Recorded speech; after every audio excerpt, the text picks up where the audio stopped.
Hello friends, good morning. Today I am discuss BSc second year paper second organic chemistry. तो organic chemistry के अंतर्गत हम यहाँ पर एनिलीन के बारे में पढ़ रहे थे। यहाँ पर हम देखेंगे कि जो एनिलीन है उसमें जो नाभिक की अपक्रियाएं किस तरह होती हैं। तो वही आज का टॉपिक है, बेंजीन नाभिक की अपक्रियाएं। तो जो बेंजीन नाभिक की अपक्रियाएं होती हैं, जैसे कि एनिलीन है, तो उसमें NH2 ग्रुप पर कोई भी एजेंट अटैक ना कर बेंजीन नाभिक पर अटैक करता है, तो उसे हम बेंजीन नाभिक की अपक्रियाएं कहते हैं। तो यहाँ पर जो NH2 है तो उसको हम देखेंगे कि जो बेंजीन नाभिक की अपक्रियाएं हैं वहां पर क्या है। जैसे कि एनिलीन है तो एनिलीन का जो मॉलिक्यूलर फार्मूला होता है C6H5NH2। तो यहाँ पर NH2 समूह पर कोई भी रिएक्टेंट जो अटैक ना कर बेंजीन नाभिक पर अटैक करता है, जैसे कि आर्थो, मेटा, पैरा। तो यहाँ पर जो बेंजीन नाभिक की अपक्रियाएं हैं तो उसमें कोई भी, जैसे कि क्लोरो हुआ या ब्रोमो हुआ, वो बेंजीन नाभिक के आर्थो और पैरा पोजीशन पर अटैक करता है। अगर ब्रोमीन है और ये एनिलीन से जब अपक्रिया करती है तो इसके नाभिक पर अटैक करके ये आर्थो या पैरा ब्रोमो एनिलीन बनाता है। इसी तरह अगर हम Cl2 लें या क्लोरीन की अपक्रिया करवाएं एनिलीन से, तो यहाँ पर आर्थो और पैरा क्लोरो एनिलीन बनता है। तो वही हम यहाँ पर देखेंगे। आइए शुरुआत करते हैं। यहाँ पर हम बेंजीन नाभिक की अपक्रियाएं। तो बेंजीन नाभिक की अपक्रियाएं NH2 समूह बेंजीन रिंग को सक्रिय करता है। कहने का मतलब ये है कि जो NH2 समूह है या ग्रुप है तो ये क्या करेगा, बेंजीन जो रिंग होती है उसको एक्टिव कर देता है, जिसके कारण यह इलेक्ट्रॉन स्नेही, मतलब कि जो इलेक्ट्रोफिलिक सब्स्टिट्यूशन रिएक्शन होते हैं तो इलेक्ट्रॉन स्नेही प्रतिस्थापन अपक्रियाएं करता है। और यहाँ पर आर्थो या पैरा, ये O से मतलब है आर्थो और P से मतलब है पैरा पोजीशन पर प्रदर्शित करता है। अब हमें ये भी समझना है कि आर्थो पोजीशन कौन सी होती है, पैरा पोजीशन कौन सी होती है, और जो इलेक्ट्रॉन स्नेही प्रतिस्थापन अपक्रियाएं क्या हैं, ये आपको पहले से ही पता होना चाहिए। तो यहाँ पर जो इलेक्ट्रॉन स्नेही प्रतिस्थापन अपक्रियाएं हैं उनमें आर्थो और पैरा पोजीशन पर बेंजीन रिंग में कोई भी जो हैलोजनीकरण हम करा रहे हैं, रिएक्शन है हैलोजनीकरण, तो यहाँ पर कोई ब्रोमीन या आयोडीन या Cl2, तो Br2 और Cl2 तो आर्थो और पैरा पोजीशन पर अटैक करते हैं, जबकि जो आयोडीन है वो पैरा पोजीशन पर अटैक करेगा। तो यहाँ पर हम देखते हैं कि किसी भी जो एनिलीन है कंपाउंड में कौन सी आर्थो पोजीशन होती है और कौन सी पैरा पोजीशन होती है। तो यहाँ पर जो पहला पॉइंट है हैलोजनीकरण। तो हैलोजनीकरण में भी 3 पॉइंट हैं।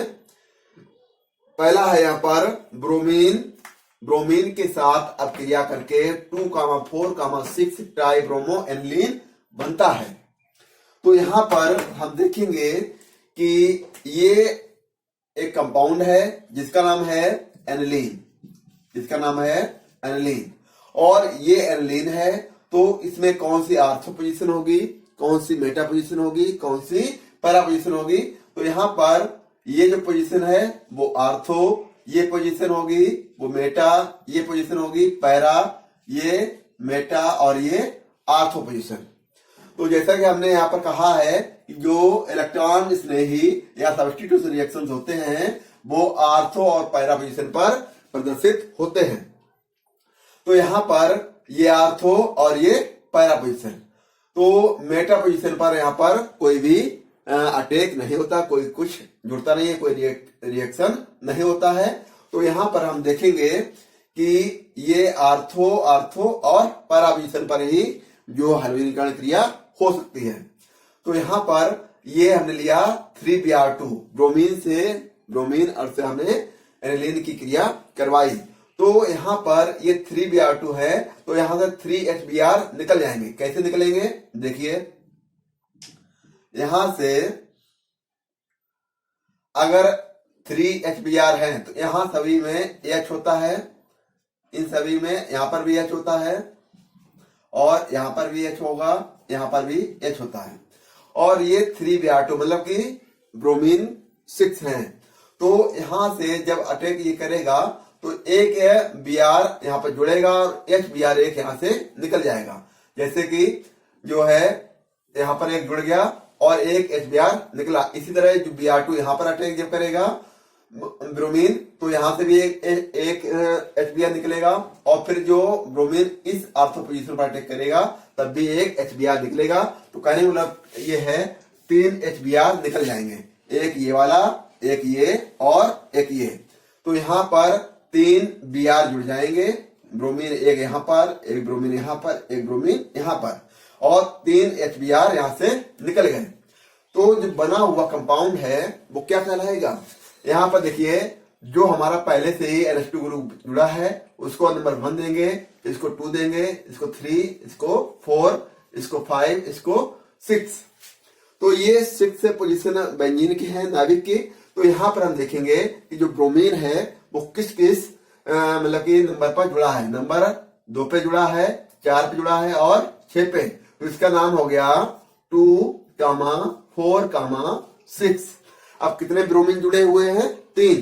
तो इसको कहेंगे हम ट्राई, क्या जुड़े हैं? Bromo, try bromo aniline. 3 तो ब्रोमीन है तो इसीलिए लिख दिया हमने ट्राई ब्रोमो और ये पूरा कंपाउंड क्या कहलाता है? एनिलीन। तो हो गया 2, 4, 6 ट्राई ब्रोमो एनिलीन। तो यहां पर ये दोनों पोजीशन आर्थो है और ये पैरा पोजीशन है। अब हम देखते हैं, हाँ इसी तरह जिस तरह हमने यहाँ पर Br2 से क्रिया कराई, अगर हम यहाँ पर 3Cl2 से क्रिया करवाएं, 3Cl2 से जब क्रिया कराएंगे तब भी क्या बनेगा कि ये आर्थो पोजीशन पे एक Cl यहाँ पर, एक Cl यहाँ पर आकर तब बनेगा, यहाँ पर जो कंपाउंड बनेगा यहाँ पर Br जगह पर 3 Cl जुड़ जाएंगे और 3 HCl निकल जाएंगे। तो यहाँ पर जो कंपाउंड बनेगा वो बनेगा 2, 4, 6 ट्राइक्लोरो एनिलीन। तो जिस तरह यहाँ पर ब्रोमो हुआ उसी तरह यहाँ पर क्लोरो हो जाएगा, बाकी सेम रहेगा। अब हम देखेंगे पॉइंट नंबर इसका बी। तो पॉइंट नंबर बी में क्या है? आयोडीन के साथ पैरा आयोडो एनिलीन बनता है। क्योंकि यहां पर देखिए जो हमने लिया है ये है एनिलीन,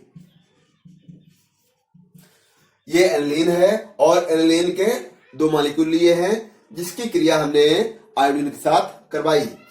आयोडीन के साथ करवाने के साथ यहाँ पर सोडियम कार्बोनेट की प्रेजेंस में जब क्रिया होती है तो यहाँ पर ये जो कंपाउंड बना हुआ है, ये कंपाउंड बना हुआ है, जैसे कि मैंने बताया ये पोजीशन क्या कहलाती है? Para position. तो इसका नाम हो गया para iodo aniline, para iodo aniline. और ये जो कंपाउंड बना है ये निकल रहा है क्या है? सोडियम आयोडाइड, फिर निकल रहा है वाटर, फिर निकल रहा है कार्बन डाइऑक्साइड। तो यहां पर हमने एनिलीन के 2 मॉलिक्यूल लिए और आयोडीन के अणु के 2 मॉलिक्यूल लिए, जिसकी क्रिया कराने पर हमें पैरा आयोडो एनिलीन के 2 मॉलिक्यूल प्राप्त हुए। अब हम देखेंगे पॉइंट नंबर सी। हाइड्रोजनीकरण का ए पॉइंट, हाइड्रोजनीकरण का बी पॉइंट और हाइड्रोजनीकरण का सी पॉइंट है। अब यहां पर हम देखेंगे मोनोक्लोरो या ब्रोमो व्युत्पन्न प्राप्त करने के लिए एसिटिलीकरण करके अमीनो समूह की रक्षा कर ली जाती है और फिर हाइड्रोजनीकरण किया जाता है। प्राप्त हुए यौगिक का जल अपघटन पर मोनो हाइड्रोजन व्युत्पन्न प्राप्त होता है। तो यहां पर हमें देखना है कि हमें एनिलीन लेनी है और उसके साथ हमें क्या कराना है? एसिटिलीकरण करना है। ये जो है एसिटिलीकरण करके हमें अमीनो समूह की रक्षा करनी है, उसमें कोई भी छेड़छाड़ नहीं करनी है। तो हम देखते हैं यहाँ पर ये एनिलीन है और एनिलीन के साथ क्रिया हम जब करवाते हैं तो ये आपकी एनिलीन है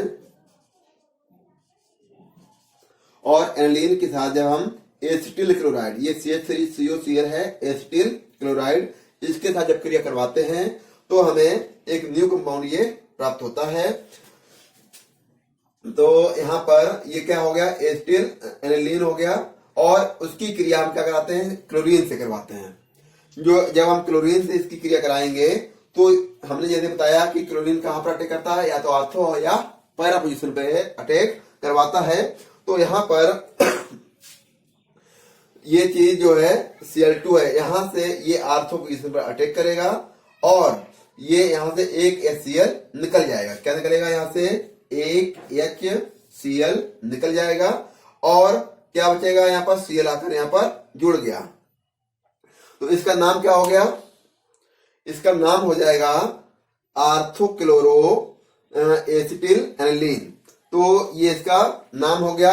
अब हम देखेंगे, हाँ, एक तो ये आर्थो पोजीशन जुड़ सकता है और दूसरी कंडीशन क्या हो सकती है कि जो Cl2 ग्रुप है वो कहां पर आ सकता है, पैरा पोजीशन पर। तो जब हम Cl2 से क्रिया कराते हैं तो आर्थो वाली एक पोजीशन बन सकती है और एक जो पैरा पोजीशन वाली स्थिति बन सकती है।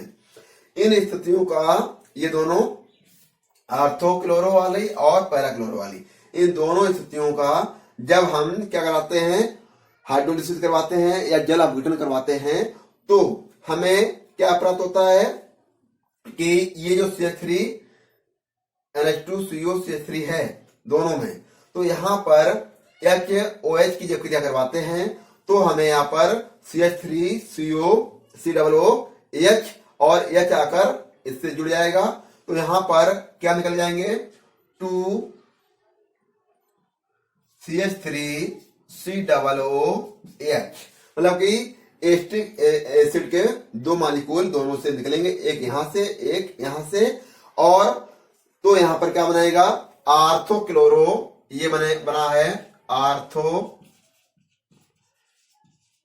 क्लोरो एनिलीन, ये आर्थोक्लोरो एनिलीन बना। और ये जो बना है इसका नाम है para chloro aniline, para chloro aniline.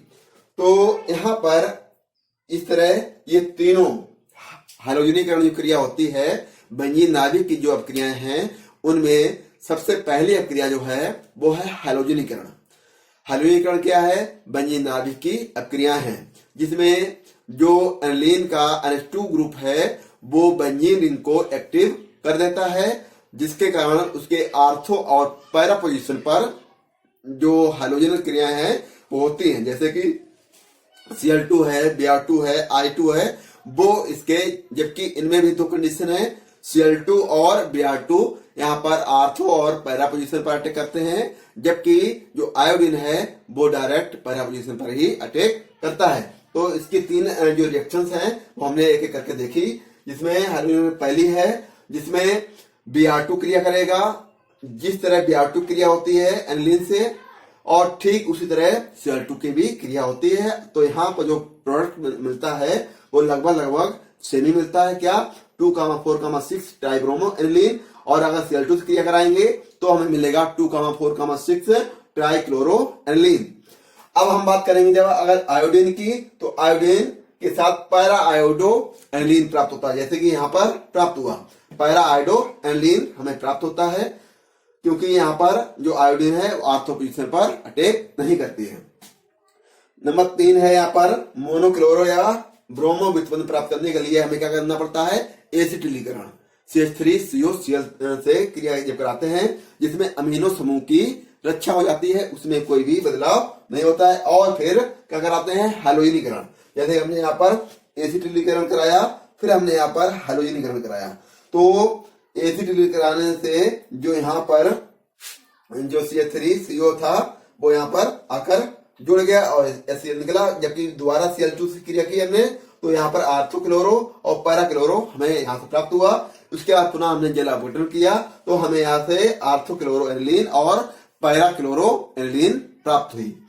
तो आई होप आपको ये अच्छे से समझ में आया होगा, और इसके आगे जो बेंजीन नाभिक की क्रियाएं हैं वो इसके नेक्स्ट वीडियो में देखेंगे।